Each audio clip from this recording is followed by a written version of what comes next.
Can you see me now? This is kind of interesting angle. All right. Good morning, everybody. Welcome, members, friends, guests, online, in person, later on YouTube. All right, we'll start over. Good morning, everybody. Welcome to all of those in the room, friends, family, guests, members, and folks online or on YouTube later, to the Unitarian Universalist Fellowship of Pottstown for our Sunday service. The UUFP just celebrated its 55th year here in Pottstown, and as we bring liberal religious voice to this town. We believe that every person matters. Diversity is a gift and it's to be celebrated. We have come from different backgrounds and for different reasons and from different places. But we're all here because this morning we have decided that this is where we want to spend time with our fellowship family. Our services vary from week to week. We have different guests and we have different voices. But we all hope to touch your spirit, your heart, and your mind in some way. So whoever you are, wherever you come from, and whomever you love, we are so glad that you are here with us today, virtually or in person. If it's your first time and you haven't already done so, sign our guest book out front. And that's so you can receive our newsletter, The Sojourner. And of course, join us for UU Communion out back, otherwise known as Coffee Hour. I'm Mary Bryan. I'm your service leader this morning. Carly Shell, hiding back there behind her books, is our lovely pianist and our talented pianist, and we don't know what we would do without her. And Rick Dusky is back there adjusting the camera, and he's handling our tech duties. So now is the time for announcements. So if anyone has one, would they please come forward? That mic is on, obviously, because we heard it. And let us know your announcement. Okay. Hi, I'm Linda. I just wanted to let everyone know there is a board meeting this Saturday, 10 a.m. via Zoom, which on behalf of Rick Dusky, who heads the committee council meetings, means there is a committee council meeting this Thursday at 8 p.m. via Zoom. We are putting out the request that all committee chairs, if you really can make the effort to attend this meeting, it is really important and we would greatly appreciate it. So thank you. Hi, I'm Monica. Go Birds. This coming Friday, we're having our first women's group meeting at from 12 to 1 here. So come and hang out with us. Thank you. Any other announcements? Put your phones in worship mode. And then I might add, be sure to take them off when you leave. I forgot and didn't hear any text messages, and I didn't find the stuff every Sunday until Monday morning. Listen to the sound of the chime as we settle in.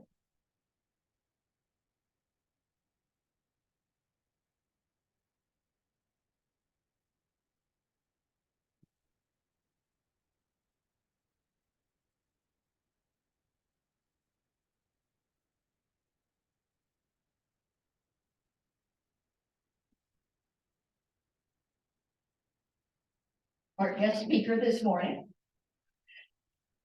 is J.D. Stillwater. He is a graduate of Cornell University, a science ambassador and author who writes and speaks about profound insights from natural reality, insights that drive paradigm shifts and cultural awakening. This work springs from J.D.'s love of science and his gift for making difficult concepts graspable to the rest of us, non-scientists. After 24 years of teaching high school in science and math, he now shares the experiences of awe, wonder, and spiritual depth that he finds in what is being revealed by the global science community. He's been married since 1987 and has 2 grown children. So JD, welcome back to the UUFP. Good morning. Our opening words this morning were hiding back there, so I had to go get them. I'm kind of juggling computers this morning. They come from the red hymnal. Did you know there was a red hymnal? It's called Lifting Our Voices, and it's all readings. There's no songs in it. And this is from Robert Frost. It's number 78 in the red hymnal. He writes, "Only where love and need are one, and the work is play for mortal stakes, is the deed ever really done for heaven and the future's sakes." That one requires a little bit of thought. You want me to do it again? Yeah. Only where love and need are one, and the work is play for mortal stakes, is the deed ever really done for heaven and the future's sakes.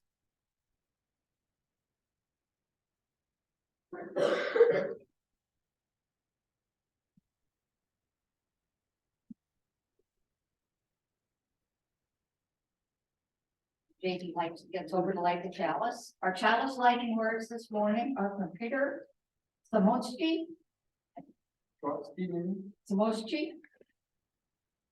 May this flame we light remind us that every one of us can bring the light of love to the world.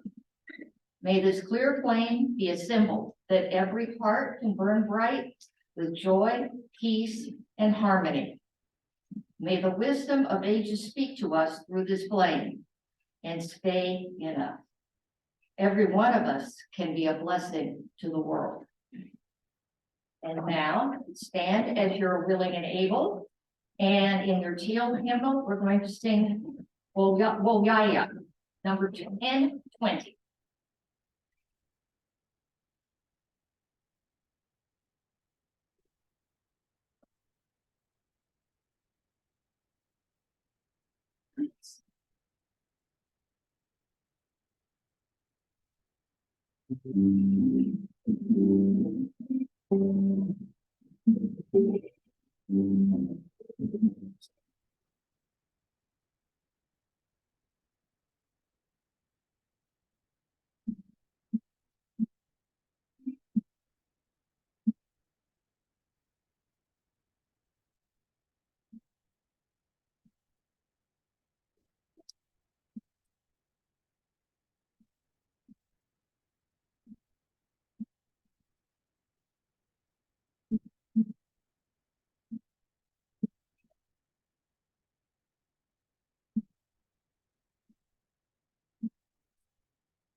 And now is the top. I was turning the mic off with the song, so you don't have to hear me.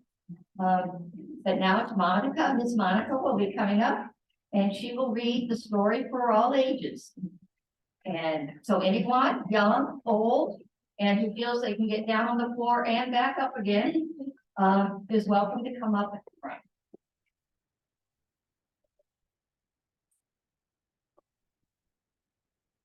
Not very loud though. Hello. What you guys do?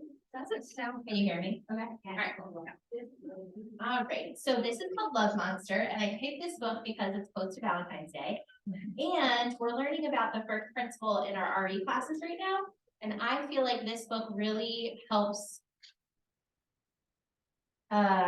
give a reason that our first principle is so important, so. Alright, Love Monster by Rachel Brett. Thanks. Sure.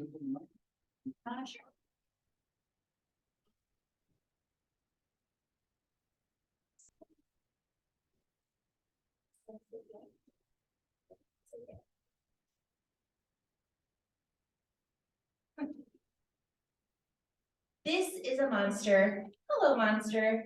I think you'll agree, he's a little bit funny looking, to say the least. He lives in a world of cute, fluffy things, which makes being a funny looking, whoa, can't read this, which makes being funny looking pretty darn hard. And this says, official pile of extreme cuteness. Alright. You might have noticed that everybody loves kittens and puppies and bunnies, you know, cute, fluffy things. But nobody loves a slightly hairy, I suppose a bit googly-eyed monster, or a monster. This might be enough to make Monster feel, well, a bit down in the dumps. But not being the moping around sort, he decided to set out and look for someone who'd love him just the way he was. He looked high, he looked low, he looked middle-ish. He looked inside and outside. More than once, he thought that maybe, just maybe, he'd found what he was looking for. But as it turned out, things were never quite as they seemed. Yes, it would be fair to say that his search did not go well. And then it did not go well some more. It looks really sad. It didn't go well for such a long time, in fact, that it began to get dark and scary and, well, not very nice. So the monster, having lost all his oomph, decided it was time to give up and go home. But in the blink of a googly eye, everything changed. You see, sometimes when you least expect it, love finds you. The end.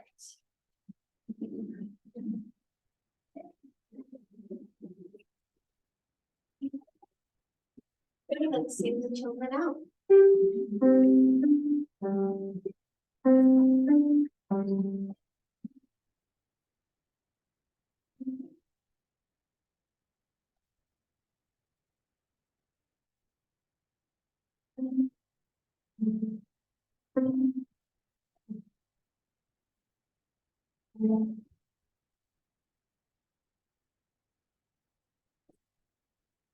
I really like monster. I love iguanas, and they are not the most beautiful animal in the world. I did good. Perfect. Now is the time for our offertory. As Alan said last week, money does not grow on our lovely trees out there. We tried, it just doesn't work. And so one reason we've been able to be a presence in Pottstown for the last 55 years is through the generosity of our members and our friends. The building that we're in right now was built by members on land donated by another one. It's another way of saying that we wouldn't survive without help of those who step through our doors each week. So in this spirit, I'll hand them off to John.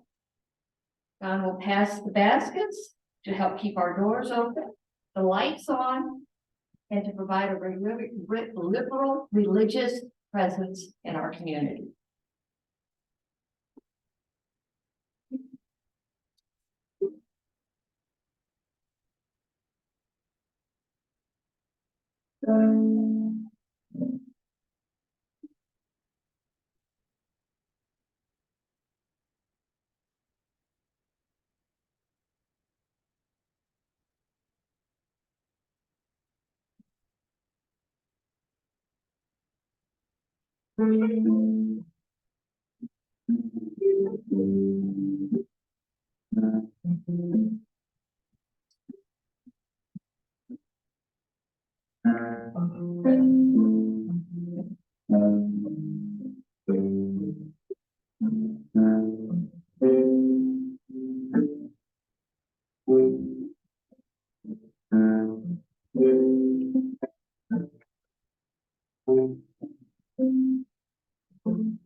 Thank you for your generosity. I wouldn't be here, and I wouldn't be here. I want to start with a brief reading from a book by Rebecca Solnit called Hope in the Dark. It's relevant here this morning, and it really got to me. She writes, "Hope is not a lottery ticket you can sit on the sofa and clutch, feeling lucky. Hope is an axe you break down doors with in an emergency.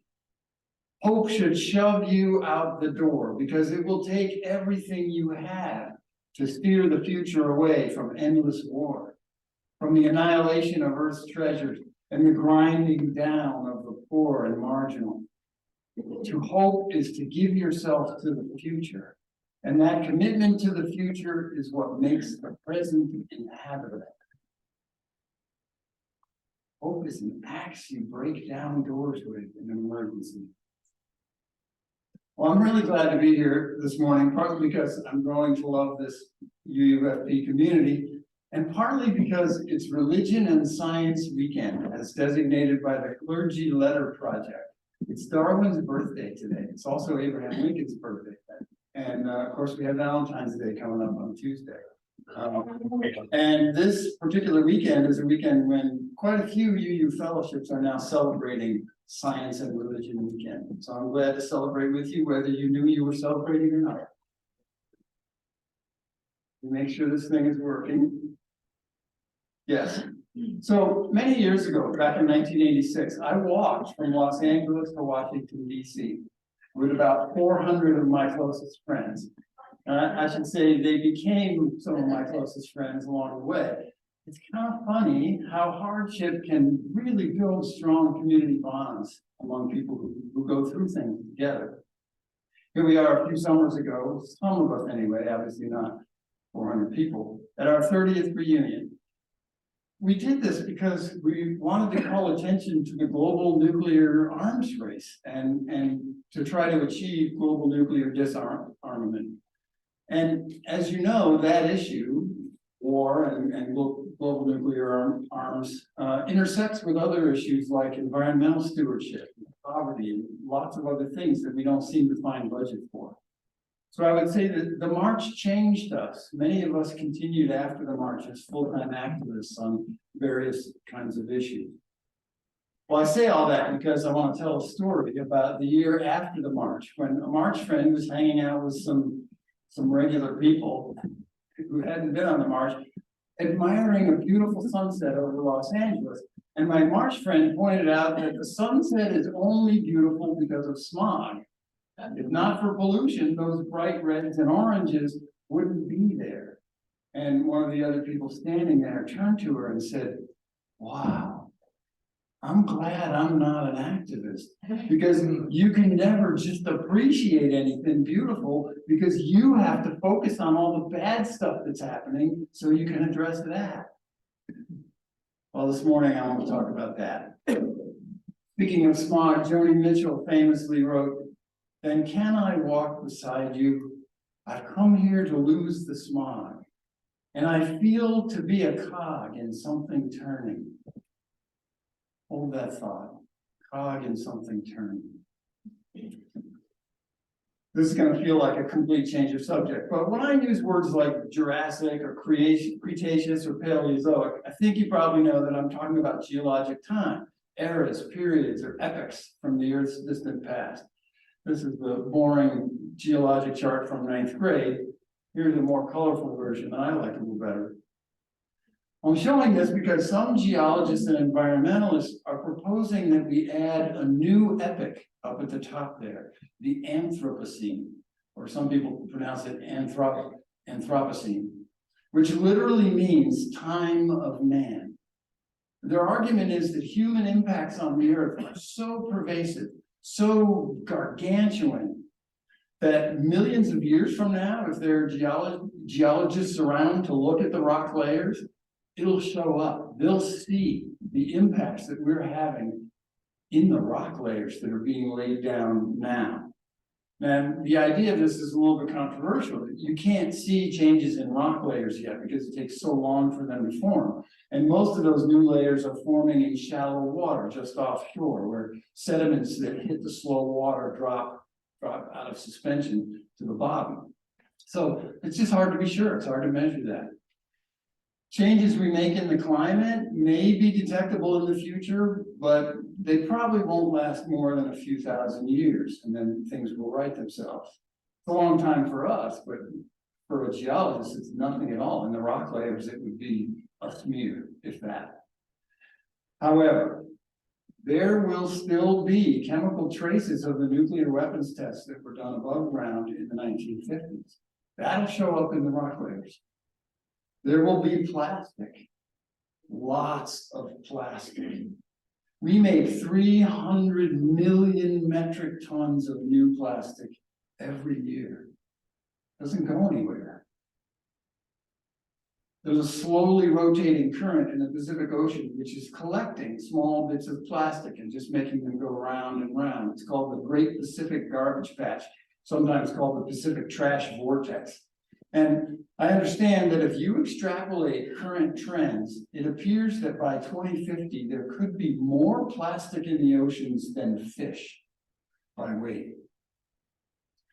There will be asphalt in the rock layers. Just think about all the asphalt. Back to climate change, when carbon dioxide dissolves in water, it makes carbonic acid, sometimes called ocean acidification, because it dissolves in the ocean too. Seashells and corals are made of calcium carbonate, which dissolves in acid. So the more CO2 there is in the atmosphere, the more acidic the oceans get, and the more calcium carbonate dissolves. Now, normally all that calcium carbonate settles to the bottom as ocean critters die. And that makes layers of, anybody know? Limestone. Limestone is made of seashells that settle to the bottom over millions of years. So ocean acidification may prevent limestone from even forming. That would seriously show up in the fossil record. Speaking of fossil record, we know that the fossil record of our time is going to reveal a sudden drop in the diversity of fossils that are preserved now, because we are in the middle of this 6th great extinction event that we are causing. This is Wikipedia's list of extinct species just in North America. It goes on and on and on, page after page after page. So I'm going to stop it so we can move on. Check it out if you're interested. There will also be strange local unconformities that record mines and mining operations. Vast, vast things. I'm going to go back a little bit. This thing. This is the diamond mine in Russia. You can barely make out. Oh wait, laser doesn't work on a TV screen. I'm like, here. These are huge buildings, like 8-story buildings. Just to give you an idea of the scale of this mine. This is the tar sands in Alberta, Canada. It's thousands of acres, huge. There will be massive landfills full of odd, non-geologic mixtures of stuff that aren't anywhere in the local, nearby rock formations. All that stuff's going to last for millions of years. So for me, thinking about all these impacts, some of them lasting millions of years, or in the case of extinctions, forever, it just makes me feel terrible. I know this stuff is happening, and I know it's happening because I'm driving a car. And I'm buying and using plastic and buying all kinds of other stuff. So at least in part, it's my fault, right? Do you feel that too? Sometimes I wonder if it'd be better if we went back to the Stone Age. We could be the noble savages that we like to tell stories about, but we can't. We're captives. As Daniel Quinn points out in the book Ishmael, we are captives of civilization. Humans are social creatures. Few of us can survive out or thrive out, like a hermit, Stone Age hermit somewhere out in the woods. And even if we could, there aren't any woods left. Really, there aren't any woods left where you could hide in and try to lead that kind of life. Civilization penetrates now every dark land on the planet, including the Amazonian rainforest. So Quinn calls us takers in the book, as in civilization, take it or leave it. So our ancestors accepted civilization, so we are takers. And that civilization now is both our cage and the Earth's destroyer. So all this horrible stuff is being done on our behalf, and there's not a whole lot we can do about it except feel guilty, right? It's a bit like being white in America. I feel guilty about the privileged position I hold in society, and I do the racial equivalence of recycling and conserving energy. I do what I can, but I can't change my race, and I can't opt out of civilization.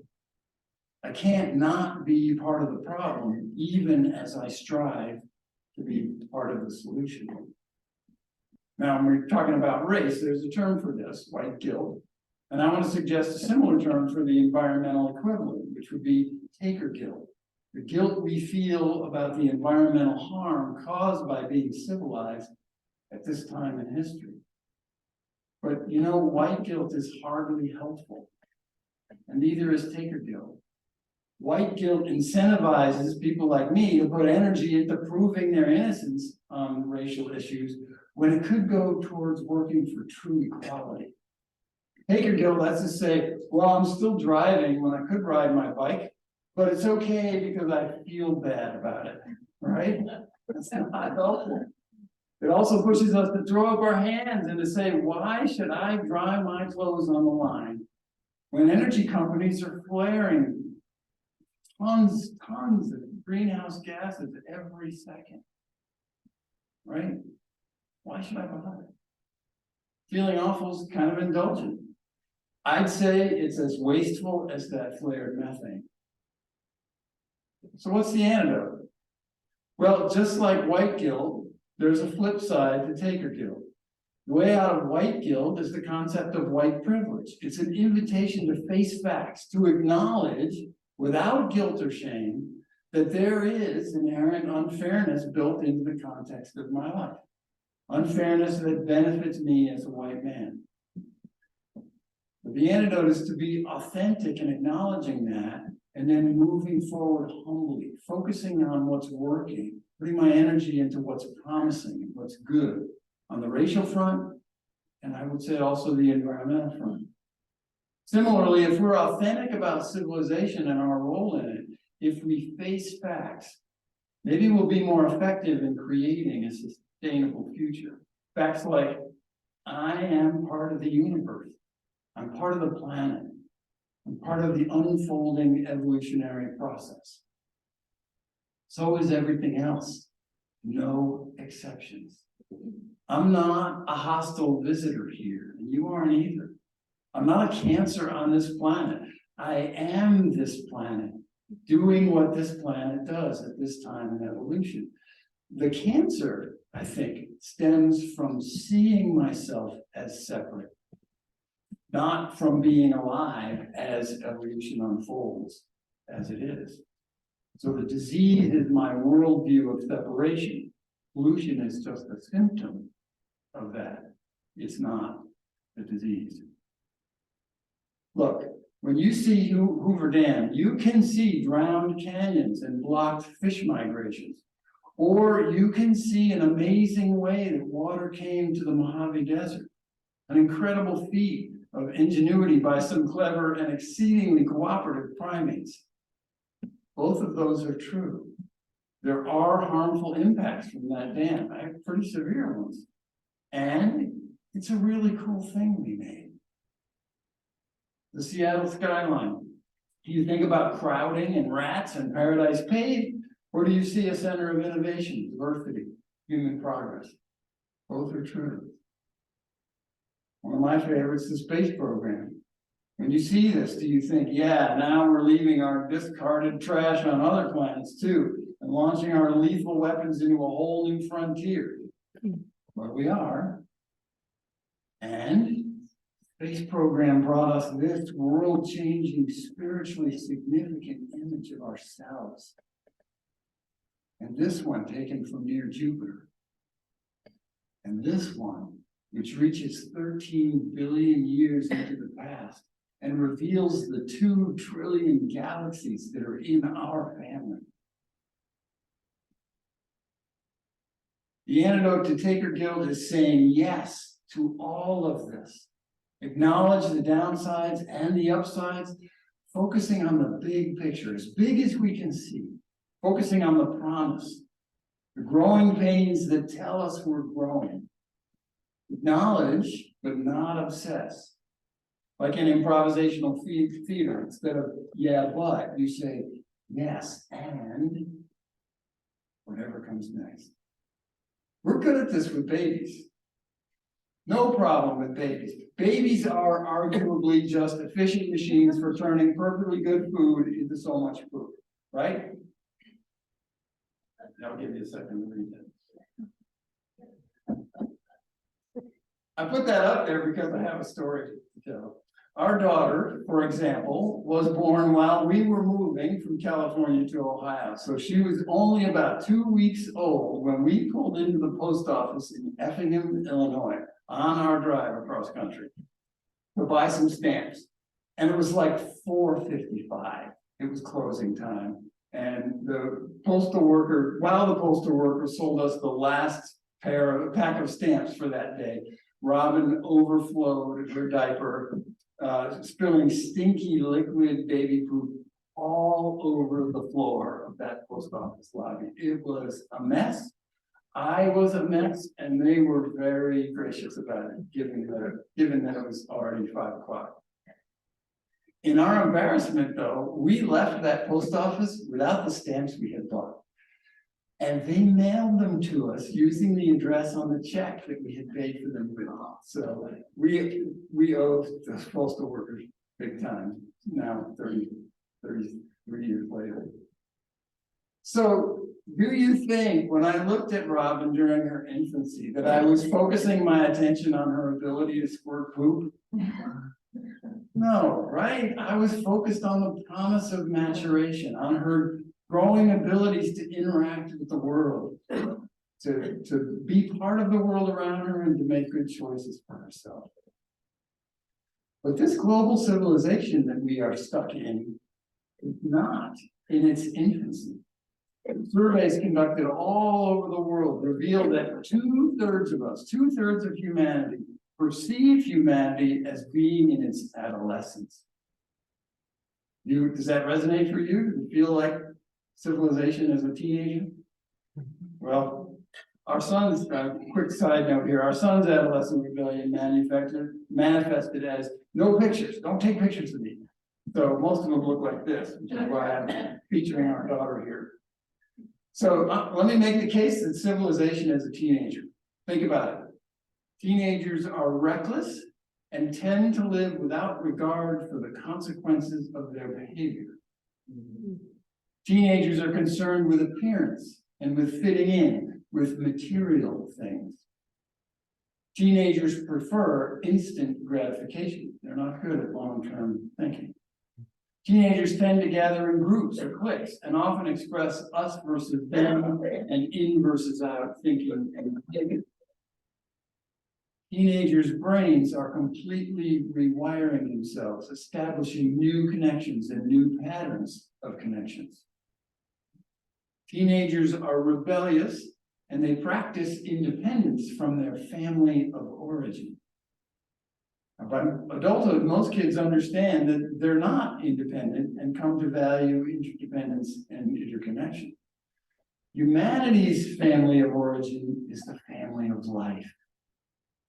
Nature. We are nature.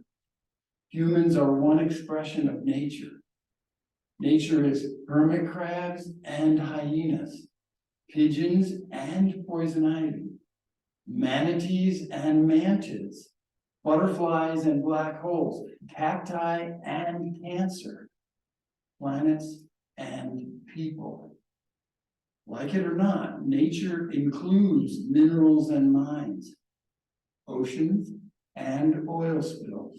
We are an expression of nature. What we do and make is part of nature. There is no separation. It's a futile adolescent fantasy to think that we're somehow separate. Whether you're arguing that we are noble achievers or cancerous destroyers, we're both. And we're neither. We are nature evolving. Just like an adolescent boy who's socially awkward and painfully codependent, yet plans to be a rock star within a couple of years. How do you raise a teenager? With active love, firm, authentic, unrelenting love. Raise your hand if you've been in a relationship that lasted more than 7 years. More than 7 years. It's hard, right? Relationships have ups and downs. I've learned that what I pay attention to in my relationship with Ann, who, by the way, she really wanted to be here this morning, but there were things happening at our church. And so she asked me to send you her regards. And she hopes to be with you next time I'm here. What I pay attention to in my relationship grows. So, go ahead and obsess about the toilet seat being up or down, or the 50 pair of shoes that they have, or their driving, or their table manners, or whatever it is. But if you want the relationship to last, that is just not sustainable, right? I've been there. Sometime around the 7-year mark, Ann and I knew we needed help. Luckily, we found a great counselor who saved our marriage with a simple drawing. I should say, saved it for the first time, but those other times are stories for another day. Here's what she drew. Simple, right? She said, this is what we think a relationship is. This is the Hollywood romance. And the words we use sort of tap into that. We say, she's my better half. He completes me. I gave her my heart. I'm lost without you. Right? Valentine's Day coming up, watch for things like that. But these two people aren't whole people. If this is your relationship, 1 + 1 makes about 1.5. How could you not get on each other's nerves if this is your relationship? And if they separate, one or the other is going to be left broken, maybe both of them, right? So our counselor drew some more circles, this time like this. She said, here are 2 whole, healthy people who enjoy one another's company, so they decide to hang out and build something together. They build a relationship that connects them, one that's made up of their shared experiences and the little things they do for one another, and the investments they make in the relationship.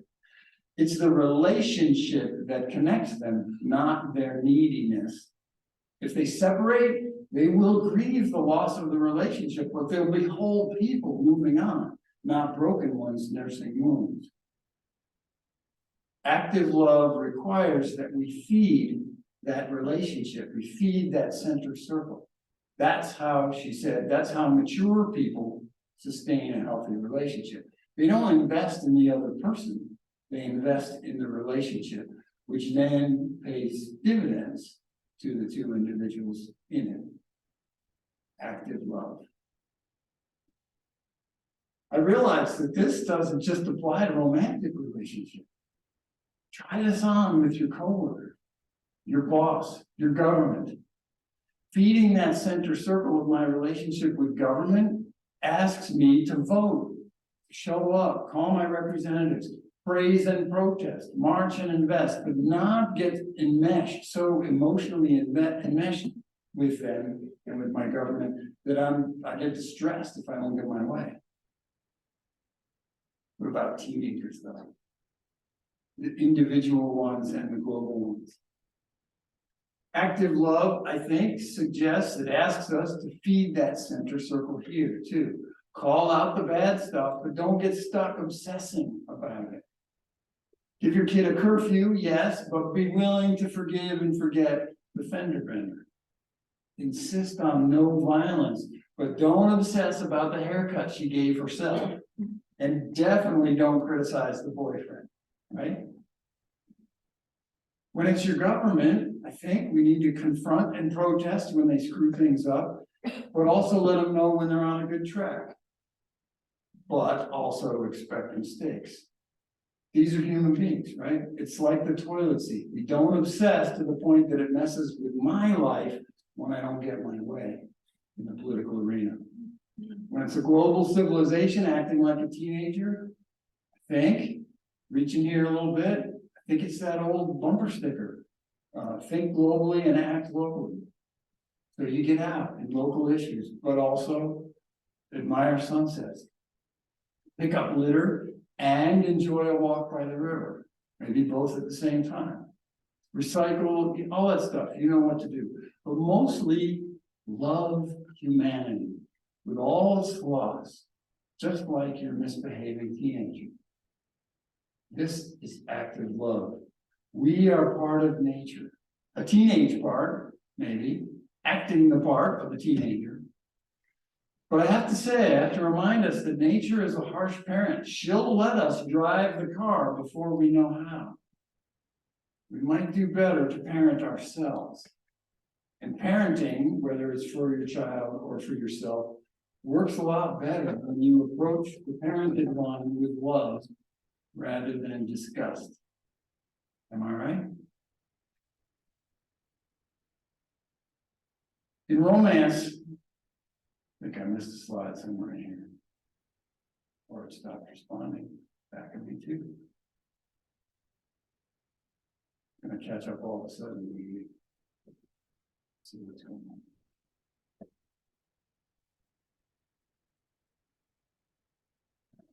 Here we go. Yeah.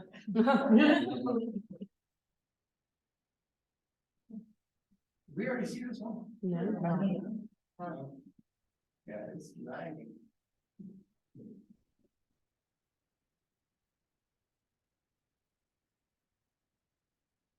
I'm not sure where we are. Let's see what's. I think that's the one.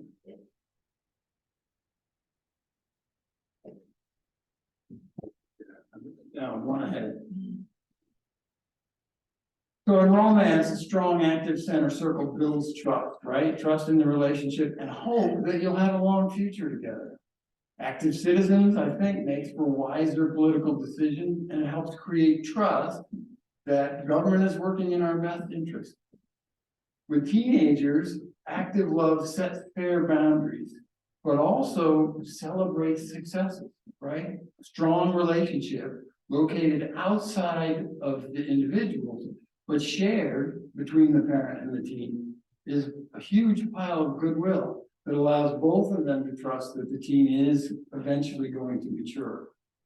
Now, we all know some teens don't make it, right? Parents' fears are real.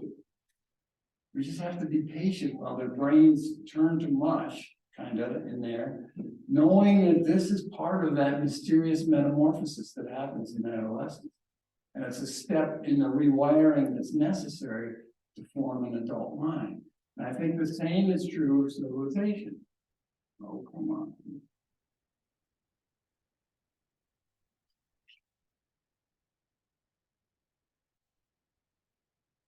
Oh, this is very annoying. For women to not see the next slide. They're so good. That's true. You have seen them briefly. Here, two triple A's. might have. I have backups that right here. See, that's not working either. We'll just keep going. You have seen some of them, maybe it'll catch up. I have two triple A's. Wonderful. That may do it, but it's, Mary's doing it right on the computer and it's still not. Yeah. So, Oh. it's the computer, Yeah, not it's- the computer. It's okay. It'll have to be okay. It's okay. Yeah. Still good. So I would say civilization is undergoing a similar kind of metamorphosis, and our collective mind is frankly kind of mush right now. Everywhere we look, there's breakdown and chaos, but there's also evidence of rewiring and realignment. Even here and there, a few glimpses of maturity, right? I'm sure you can think of some. So, coming back around to Joni Mitchell. I feel myself a cog in something turning. Well, maybe it's just the time of year, or maybe it's the time of man. I don't know who I am, but life is for learning. Amazing how that song can still resonate. Each of us is a cog in something turning, a single neuron in the brain of humanity, being reworked, rewired, reconnected as this adolescent guilty civilization that we make up slowly matures into adulthood. Yes, Joni, it is the time of man. It's the Anthropocene. We don't even know who we are as a species. And life is for learning. So let us organize against air pollution and enjoy the beauty of a sunset anyway. Let us chuckle at our adolescence and love people anyway.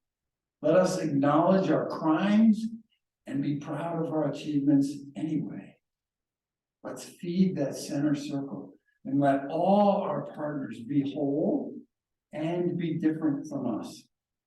Let's love actively, focused on mature wholeness yet to come. And as we strive to be active lovers of life, may we remember that halting progress is still progress in our relationships, in our parenting, in our nation, and in the whole world. Amen.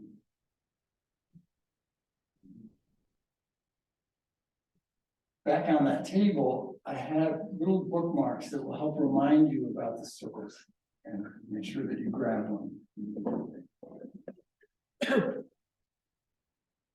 And I think let's just get right into that closing thing. Any things you need to say before we introduce that?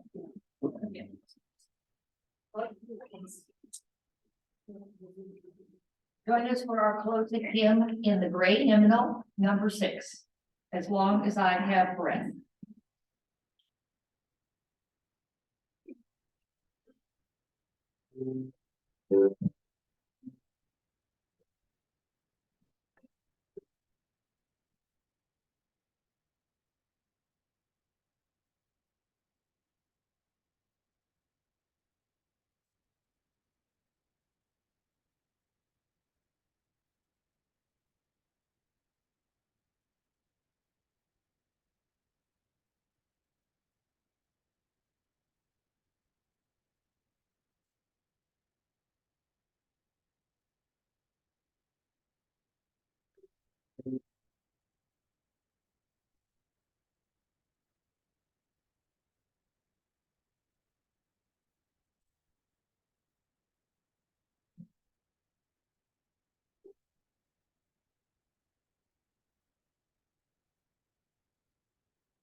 We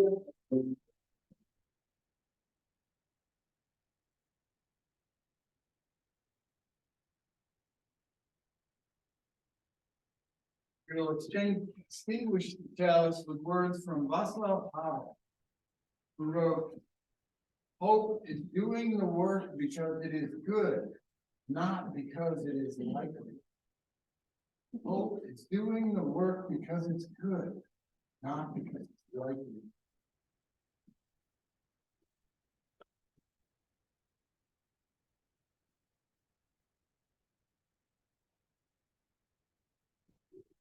Okay, now it's time for the service.